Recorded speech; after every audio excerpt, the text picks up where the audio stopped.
The day I got laid off, my system uptime dashboard was still glowing a perfect 100%. No red alerts, no server hiccups, no one crying in Slack about batch failures or report lags. It was beautiful, immaculate, and entirely the reason they shoved me out like a Craigslist couch during a divorce. You've done an excellent job, Erica, HR cooed like she was putting a kitten to sleep. Truly, you've made everything so efficient that, well, there's just not enough work to justify your position anymore. I stared at her. I mean, really stared, like maybe if I looked hard enough, I'd find the punchline tattooed under her bob haircut. 6 years. 6 years I'd been the duct tape and digital prayers holding this dump together. Bash scripts that spun up compliance reports in seconds.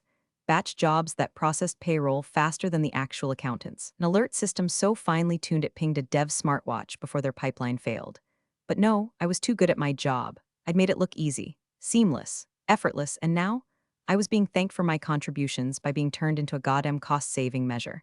By the way, if this story feels like it's been ripped from your own cubicle nightmares, do me one favor. Tap that subscribe button. Help me hit my first 10,000 followers so I can keep dragging corporate nonsense into the light, one quiet act of revenge at a time. Anyway, back to the bloodbath. The new COO, Jason, fresh off some MBA clown car, had shown up 3 months prior. He wore too tight shirts, weaponized buzzwords, and an ego inflated by LinkedIn likes. One of those guys who thinks synergy is a personality trait. During his first town hall, he told us, while balancing his artisanal cold brew on the mic stand, if a system runs itself, we don't need a babysitter. Cool, Jason, guess what? You just fired the babysitter and handed the nursery over to the blender. He didn't understand infrastructure. He didn't want to. To him, my scripts weren't elegant, invisible safeguards, they were receipts for dead weight. What no one realized was how many of those scripts had teeth. Not malicious, not dangerous, just fragile, like leaving a bowl balanced on the fridge. Bump the door wrong, it crashes. Look away for too long, say goodbye to your leftovers and the dog's peace of mind. Take the backup handler. I built it after our outsourced vendor failed to restore 2 years of archived emails. I coded a new system in a weekend, wrapped it in an autodoc tool that generated HTML manuals nobody ever read.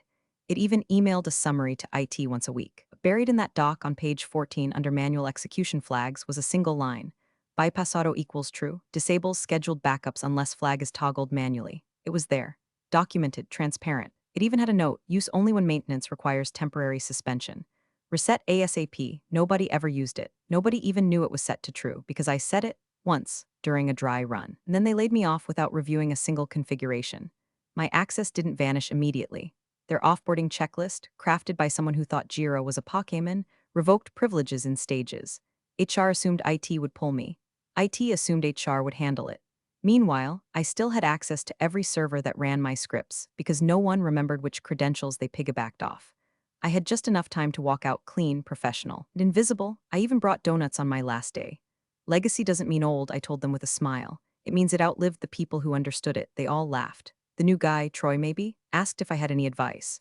Read the documentation, I said. It's all there. He gave me a thumbs up, didn't even write it down. I packed my bag, tossed my badge in the collection box like I was quitting a gym I never went to, and walked out into a cold January wind that felt like freedom wrapped in static. My face was calm, my pulse steady, but inside, I was a matchbook with one stick left and someone just struck it. It was a Tuesday. Of course it was a Tuesday. Tuesdays are the beige wallpaper of betrayal. You don't expect decapitation before lunch on a weekday that bland, but there I was, summoned to conference room C like a dog being called in from the yard.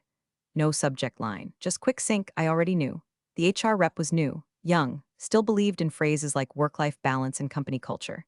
She greeted me with that damp, forced smile they teach in HR school, like she was about to offer me a mint and a hug instead of a bullet. Erica, thanks for coming in. First, I want to say we're so impressed by what you've done here. Ah, the eulogy tone. You've streamlined over a dozen systems, removed redundancies, and, frankly, created something really beautiful. And there it is. The guillotine clanks into place. You've essentially automated yourself out of relevance. I blinked. Automated myself out of relevance. Like I was a dishwasher that cleaned too well and made the chef feel bad. Excuse me, I said, keeping my voice level, just the right shade of polite disbelief. She gave a rehearsed little head tilt. It's a good problem, really. You built systems that maintain themselves. You've essentially completed your project. I let out a short laugh. I wasn't aware my career had a deliverable. She flinched, probably sensing I was about to pivot from professional to burning this place down with my eyes. So she reached for the corporate pacifier. Now, I do want to clarify this isn't technically a termination. You haven't been fired. You fulfilled your objectives and well. With no new scope identified, no new scope. Like I was some overpaid Excel formula that spit out no value if not constantly fed. So, no severance? I asked just to confirm the punchline. She folded her hands, suddenly very interested in her own cuticles. Since this isn't classified as a dismissal, there's no severance package outlined under the existing terms. Existing terms. Cute. I nodded, smiled, even made a joke. Well, guess this is what happens when you design yourself out of the apocalypse. She didn't get it, but she laughed anyway, one of those polite, brittle little noises that echoes off glass walls like a ghost's cough. They handed me an exit packet printed in Comic Sans. Swear to God, like my 6 years of labor deserved the typographic equivalent of a fart noise. Of course, she added, your access will be disabled shortly. IT has the handover list. Shortly, which meant not yet, which meant opportunity. See, the beauty of quiet infrastructure work, the real magic, is no one remembers how you hook things up. They just know it works. My scripts ran under service accounts I'd provisioned myself. Documentation was on the backlog. Credentials were stored in encrypted blobs only I decrypted, on machines only I maintained. They could remove me from the building. But the building still whispered my name. As I walked out, packet in hand, dignity clinging to the corners like lint, I passed Jason in the hallway. He gave me a tight smile. No hard feelings, Erica. The system's in good hands now, of course, I said. I'm sure it'll run itself. He chuckled, oblivious. But deep inside, a door slammed shut, and behind it, something started to coil. Humiliation, when compressed long enough, starts to crystallize. It stops weeping and starts thinking. Planning, it stops being hurt and starts becoming math. It wanted a clean-up script. One last little thing before I packed up my cactus and left them to their spreadsheet gods. We just need a quick wrap-up utility, Troy said. Troy, the human post-it note. Barely out of diapers and already mansplaining log rotation like he invented Bash. Something to archive logs, clear out temp directories, tidy up dangling configs, basically a digital janitor pass. A symbolic gesture, a pat on the head before exile. Final feather in the cap of the woman who made herself obsolete. Sure, I said, smiling like a waitress who's just been told to smile more. I spent the morning writing it, even brought my own coffee in a thermos that said I void warranties. They thought it was ironic. It wasn't. The script was a thing of beauty, commented, modular, elegant enough to make a Linux kernel blush. And tucked inside, right where no one would ever look unless they really knew what they were doing, was a loop, a conditional, technically, no errors, no warnings, just a soft whisper in the logs, backup flag not set, skipping. Looked like everything executed cleanly. Log cleanup, white heavy checkmark temp clear, white heavy checkmark backups, well, they'd look like they ran, timestamps updated, output folder touched, but the data, not a byte copied. It wasn't sabotage, it was conditional logic. Documented, traceable. Signed off in the pull request by Troy himself, who had the attention span of a fruit fly on Monster Energy. And the cherry on top? A tiny cron job nested inside a nested config repo. It checked the flag every week just in case someone got smart and turned it on. If the flag didn't exist, it just kept skipping. Quietly, invisibly, like a priest ignoring sin in confessional. I handed the repo to Troy with a laminated handover checklist. He beamed. You really left us in a good place, he said, eyes skimming my readme without understanding a damn word. I said. Even Jason stopped by, clapped me on the shoulder like we were frat brothers and he didn't just kick me out of the airlock. Erica, seriously, thank you. You left a legacy here. People will be using your scripts for years. Let's hope they know how, I said. He laughed, thought I was being humble. There were handshakes, awkward hugs, cards signed with things like you're a rock star, and don't be a stranger, which I immediately tossed in the trash outside. Legacy? Sure, but legacies rot too when you don't water them, and they just fired the last gardener. As I shut down my workstation, I glanced just once at the timestamp in /etc/cron d/cleanup routine. First trigger in 30 days. Right after month-end backup retention hits its purge threshold. Perfect. I logged out. Walked out, no tears, no rage. Just the clean, surgical silence of someone who's already 10 moves ahead and sharpening the scalpel. The farewell script was signed, sealed, and deployed, and the clock was ticking. The silence after a clean escape hits different. No Slack pings, no Monday all hands. No fake birthdays with sheet cake that tastes like recycled toner. Just the hum of my own server rack in my living room and the occasional meow from Poe. I cat with trust issues and a permanent judgmental squint. I didn't waste time. 3 weeks after my non-termination, I filed the paperwork for my LLC. Named it Zero Flag Consulting, a little nod to the script clause that was now quietly disarming an entire Fortune 500 backup framework like a sleeping landmine. The irony kept me warm at night. My first client? One of my old employer's competitors. Let's call them Greystone Finance. Bit stodgy, a bit paranoid, but rich with legacy systems and terrified of becoming the next cautionary tale on Wired. We met in a beige boardroom that smelled like expired ambition. I wore a navy blazer and smiled like I hadn't just been corporate roadkill. Their CIO leaned in, fingertips steepled. We're told you understand risk intimately. I lived inside it for 6 years, I said. I know where people get lazy, especially with backups. He nodded like I'd just recited the Dead Sea Scrolls. They brought me on for a 60-day audit. I ended up rewriting half their backup architecture and flagging 6 separate points of silent failure. All of it logged, all of it redundant, triple-checked, human-proof. By month's end, I had a glowing testimonial, a retainer, and a private Slack channel named #ericafixizzle.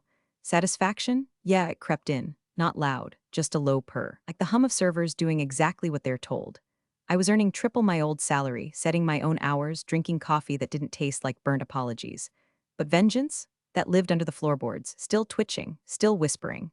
One afternoon, while updating retention policies for Greystone's HR logs, I got a notification on my professional LinkedIn.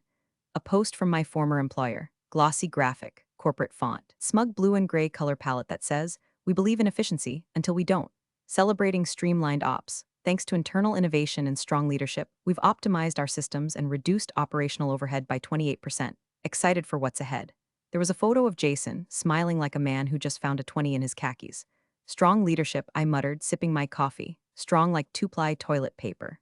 They didn't name me. Of course not, I was a ghost, a set of scripts, a whisper in the repo. But I was the 28%, and that 28%, that was the space between stable infrastructure and catastrophic loss. I saved the post, not out of spite, more like documentation, a progress marker. Exhibit A, meanwhile, my own calendar filled up. Word got out. Quietly, deliberately. People like me don't shout, we circulate. She's the one who tells you what your CTO won't. She builds systems that survive vacation brain.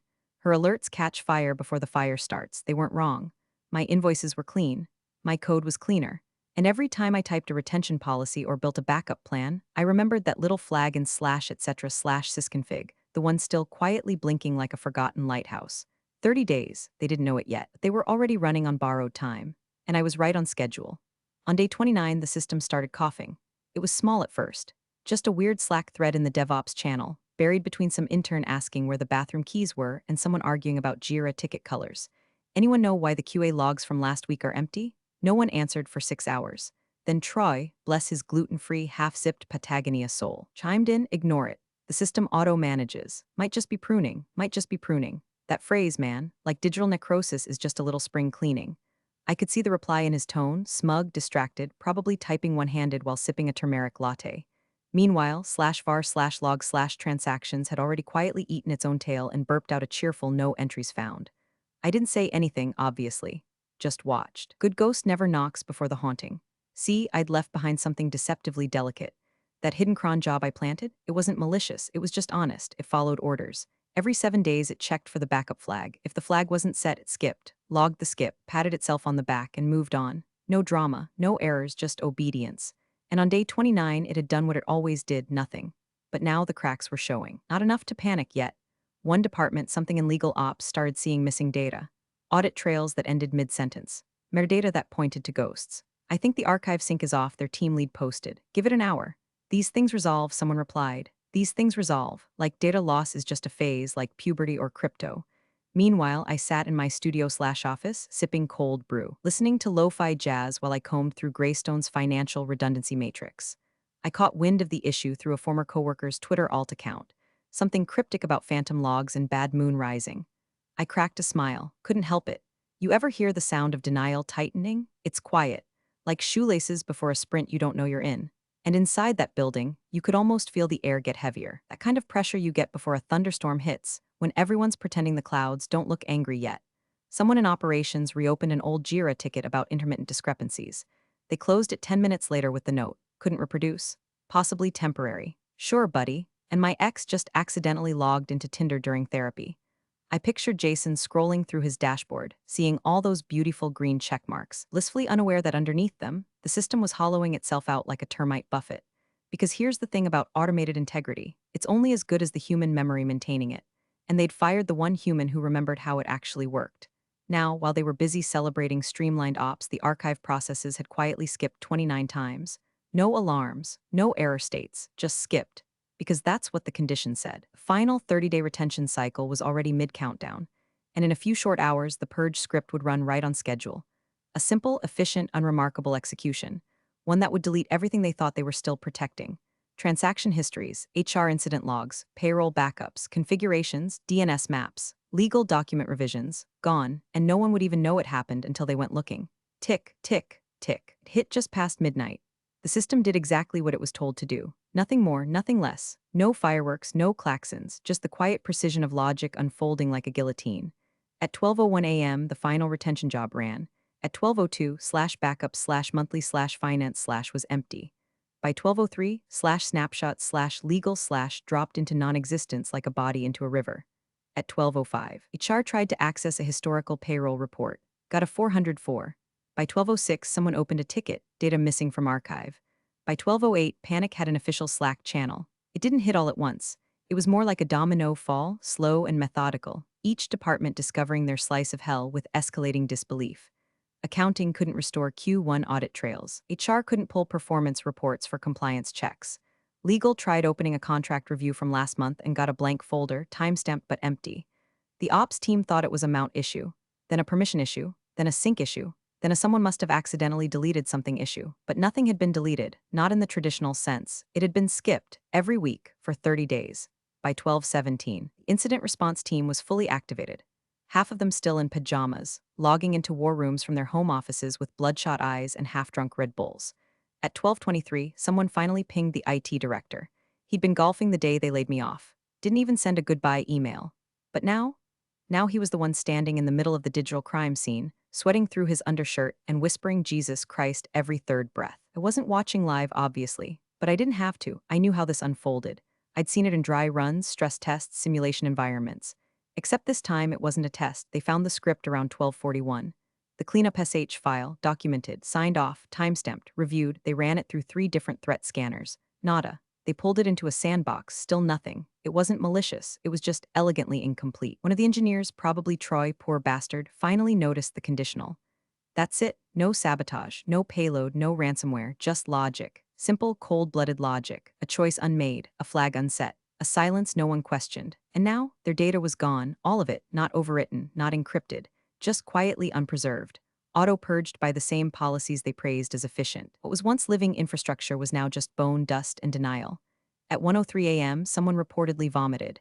IT director, according to the Slack logs a friend leaked me, right there at his desk, threw up on his keyboard during the emergency call. They brought in an external recovery firm by 2:00 a.m., but there was nothing to recover. The RAID arrays were intact. Storage was healthy. Nothing had crashed. It had all been intentionally bypassed by a system they greenlit, praised, and signed off on. By 3:00 a.m., a non-zero number of employees had locked their social media and scrubbed their LinkedIns. Jason, nowhere to be seen, and Erica, I was asleep. Soundly. Poe curled beside me, purring like he'd just avenged a ghost. There's a specific kind of silence that follows a catastrophe no one understands. A stillness too clean, too sterile. Like a hospital waiting room after the flatline. They didn't know what hit them, but they would, soon. By sunrise, the only backups left were the ones in their bowels. The Monday morning meeting was canceled, replaced with an all-hands-marked mandatory video on. Cameras flipped on across a grid of pale, twitchy faces. Legal was there, so was PR. Even Jason crawled out of whatever ego cave he'd been hiding in, suddenly looking like a man who'd aged a decade in 4 hours. Nobody said it out loud, but the truth hung in the air like mold on drywall. They'd lost everything. Every audit trail, compliance log, transaction receipt, and configuration file dating back more than 30 days had been irreversibly purged by their own streamlined system. And now, the vultures were already circling. The first regulatory ping came from FINRA, then the SEC, then a data privacy watchdog in Europe. They'd had a few EU clients, just enough for GDPR to rear its terrifying head. At 10:14 a.m., a general counsel from legal finally asked the question everyone else was praying someone else would. Who wrote the scripts? Silence. Then Troy, in a voice that sounded like it had been rolled in regret and deep-fried, muttered, Erica, Erica Santos. Click. My name echoed through 3 floors of spreadsheets and corporate dread. A few managers dug through old emails. Someone pulled my Git commits. Someone else grabbed the signed-off Jira tickets and approvals. Slack logs showed the pull request with a +1 from Troy and a final green check from the IT director, who now reportedly had a twitch in his left eye and a standing appointment with an herbalist. By noon, my inbox had 6 new messages from various at the company com addresses, then 8 more, then 2 calls from blocked numbers, then a LinkedIn request from Jason with a groveling message, would love to reconnect, maybe clear the air, cute. I didn't answer. I didn't even open them. I just sat in my home office, coffee in hand, scrolling through Greystone's firewall logs like a woman flipping through a cookbook while the neighbor's house burned down next door. At 2:37 p.m., a message popped up in a private Slack I was still part of, courtesy of a friend who hadn't yet cut the cord. They're pulling legal into the script review, trying to prove sabotage. That made me laugh, not a big laugh, not a cackle. Just a soft content chuckle that felt like exhaling a weight I'd been carrying for years. There was no sabotage. What they found instead, in a neat folder titled Handover Exit Package, was a signed-off document, dated, timestamped, approved. It stated in clear, corporate-safe language that all scripts, automation tools, and system configurations prepared by Erica Santos have been reviewed and accepted by the IT department and management as final. No further modifications required. Legal read that line 4 times. It was ironclad, buried in the standard HR paperwork. They'd absorbed the liability the moment they cut me loose. No one had checked the fine print. No one ever does. By late afternoon, the company's stock took its first hit. Only 3%, enough to raise an eyebrow on CNBC's sidebar. But the real hemorrhage was internal. Their top 5 clients had been notified. Due to an unforeseen technical issue, we've experienced partial archival loss, blah, blah, blah. Corporate poetry for "we lost your money" trail and can't prove we didn't. 2 hours later, word leaked to a trade publication. Headline, streamlined out of existence. Major finance firm suffers silent data wipe. They didn't name me, but the smart ones they knew, and me? I was sitting in the sun, laptop closed, watching Poe chase a sunbeam across the rug while Miles Davis played in the background. Serene, detached, untouchable. They wanted to reach me.